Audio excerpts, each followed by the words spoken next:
خرم صاحب، اکانومی دیکھ کر یہ لگتا ہے کہ وہ حالات کچھ زیادہ ہی خراب ہیں، لیکن ہمیں لوگ سیاستدانوں کی باتیں سن کے لگتا ہے کہ ہم ٹھیک ہو رہے ہیں۔ آج یہ ڈار صاحب نے بھی کہا کہ بس ٹیک آف کا ٹائم آ گیا۔ مریم بی کہتی ہے جب تک میاں صاحب نہیں آتے ٹیک آف نہیں ہوگا۔ وہ ٹیک آف کہتے ہیں کرنا کیسے ہے، ہم نے کیسے ہوگا ٹیک آف؟ ٹیک آف ایک طریقے سے ہوگا کاشف، اگر اکانومی کو ہم بہتر کریں گے، اور اکانومی میں دو چیزیں کریں گے۔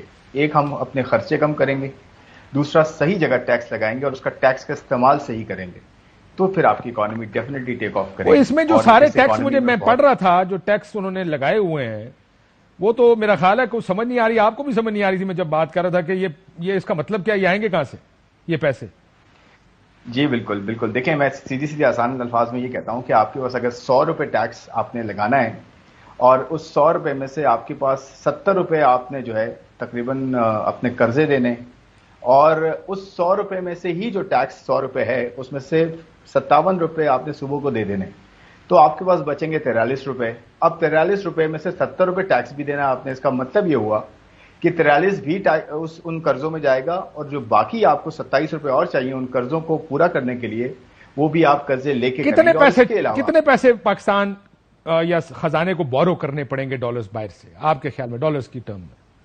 دیکھیں وہ تو کوئی 8-9 بلین ڈالرز ہیں جو صرف ہم نے مفاد کے خرچے پورے کرنے کے لیے ادھار لینے ہیں۔ جی دیکھیں ٹوٹل جو ہے نا اس وقت 7.3 کھرب روپیہ آپ نے جو ہے قرضے واپس کرنا ہے، مطلب اس سال میں صرف ابھی جو بجٹ کیا گیا ہے۔ اس کے علاوہ اگلے سال جو فورن ڈیٹ ہے وہ بھی 25 ارب ڈالر ہے، اس کے اگلے سال بھی 25 ارب ڈالر کا فورن ڈیٹ واپس دینا ہے۔